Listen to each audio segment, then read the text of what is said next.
కదా. మళ్ళీ వాళ్ళతో మాట్లాడినప్పుడు మళ్ళీ మీ దగ్గరకు వస్తామండి. చాలా సమయం మీరు తీసుకుంటున్నారని, ఇంకా తక్కువ సమయం ఉంటుంది కదా మనకి, అందరికీ మాట్లాడే అవకాశం రావాలి. మరి ఈ దేశకు సంబంధించి బీజేపీ అధికార ప్రతినిధి వెంకటేశ్వర రెడ్డి గారితో మాట్లాడదాం. వెంకటేశ్వర రెడ్డి గారు నమస్తే అండి. నమస్తే అండి. మీకు అదేవిధంగా వీక్షకులకు, చర్చలో పాల్గొంటే పెద్దలందరికీ నమస్కారం. చెప్పండి, మరి మీరు మరి ప్రశ్న వేణుగోపాల్ చెప్పండి. గారు ఇప్పుడు మనతో మాట్లాడినా, లేకపోతే ప్రభుత్వ సలహాదారు, ఏపీ ప్రభుత్వ సలహాదారు సజ్జల రామకృష్ణారెడ్డి గారు అని ఒకటే మాట్లాడుతున్నారండి. 2014లో ఎందుకు కలిశారు, తర్వాత ఎందుకు విడిపోయారు, మళ్ళీ ఇప్పుడు ఎందుకు కలిశారు? అలాగే సజ్జల రామకృష్ణారెడ్డి గారు చెప్పండి. నిన్నటి సభలో కూడా ఇప్పుడు హోదా గురించి కానీ, లేకపోతే రాజధాని గురించి కానీ, దేని గురించి ఆయన ప్రస్తావించారు మోడీ గారు? దేని గురించి ప్రస్తావన కూడా లేదు. అంటే మీ కూటమిలోని వాళ్ళు కూడా దీనికి అసంతృప్తి చెందుతున్నారు, కేవలం వైఎస్ఆర్సీపీ వాళ్ళు ప్రశ్నించడం మాత్రమే కాదు అన్న ప్రశ్న కూడా తలెత్తుతోంది.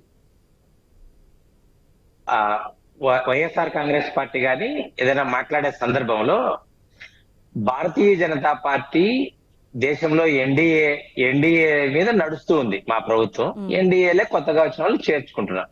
అయితే వీరు మాటికి అదే ప్రశ్న వేస్తున్నారు. ఎందుకు 2014 ఎందుకు విడిపోయారు, ఇప్పుడు ఎందుకు? మేము కలవడానికి కారణం, ఏకైక కారణం వైఎస్ఆర్ కాంగ్రెస్ పార్టీ అభివృద్ధి చేయకోకుండా ప్రభుత్వ వ్యతిరేకత, వారి పట్ల, వారి ప్రభుత్వం పట్ల, వారు ఇచ్చిన ఎన్నికల్లో హామీల పట్ల విపరీతమైన ఎక్స్పెక్టేషన్స్ ఉండేటివి. వాటిని మ్యాచ్ కాలేదు కాబట్టి ప్రజలు మా వైపు చూస్తున్నారు. మేము ఎన్డీఏలోకి జనసేన మా మిత్రపక్షం, పాత మిత్రపక్షం, తర్వాత కొత్తగా తెలుగుదేశాన్ని కలుపుకున్నాం. మేమందరం ఒక చోటికి రావడానికి, గ్రూప్ కట్టడానికి కూడా కారణం వైఎస్ఆర్ కాంగ్రెస్ పార్టీ, ఆ రాష్ట్ర పరిపాలన, ఆ రాష్ట్ర అధికారం, ఆ నాయకుడి యొక్క పరిపాలనే కారణం, ఇంకొకరు కానే కాదు. అయితే వారు మీటింగ్ సందర్భంగా ఏం హామీ లేదు ఇట్లా అని చెప్తున్నారు.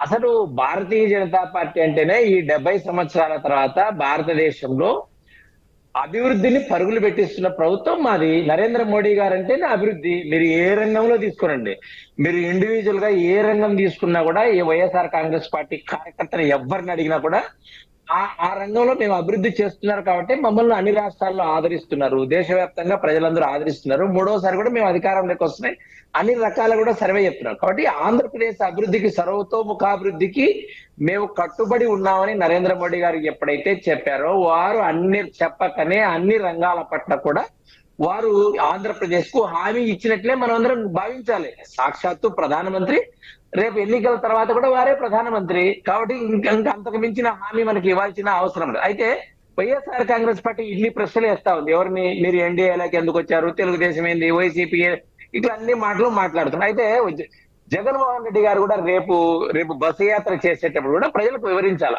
నేను మద్యపాన నిషేధం చెప్పాను, అది తప్పు, నన్ను క్షమించండి. అదే విధంగా రాజధాని మీద నేను యూటర్న్ తీసుకున్నాను, ఈ 5 సంవత్సరాల్లో కాలయాపన చేశాను, దానికి కూడా సమాధానం చెప్పాలి.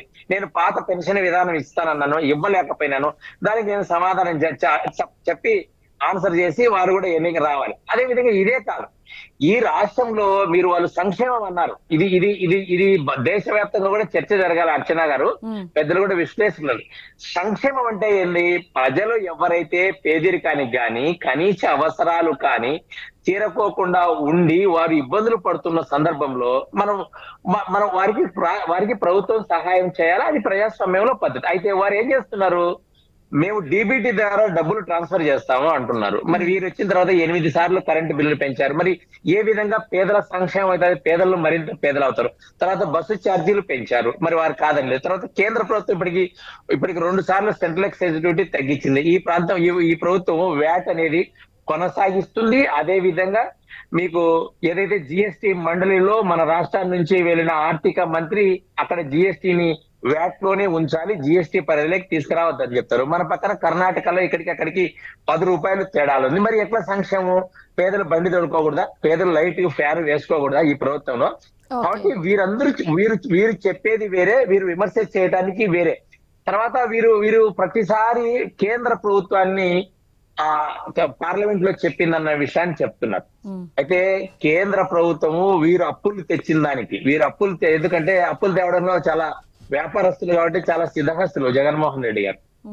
ఎట్లా వీరు లాస్ట్ కు ఏదైతే పబ్లిక్ డిస్ట్రిబ్యూషన్ సిస్టమ్ లో వ్యాన్లు పెట్టి డోర్ డెలివరీ బియ్యం ఇస్తున్నారో దాన్ని కూడా కుదబెట్టి తీసుకొచ్చారు మీకు ఈ రోజు. కాబట్టి వీరు అప్పు తేగది ఎక్కడ?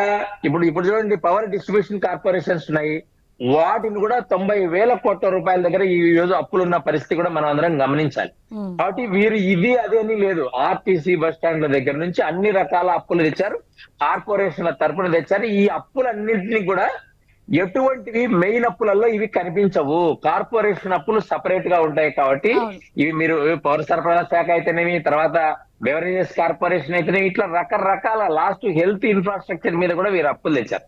కాబట్టి వీరు అప్పులు తెచ్చి ఆ అప్పులన్నీ కనిపించలేదు అంటే మరి ఏమన్నా, మరి అట్లయితే ఏదైనా ఒక ప్రభుత్వం ముందుకొచ్చి ఈ కొంచెం అప్పులు తీరుస్తాం మిగతా మరి దానికి కూడా సమాధానం చెప్పాలి.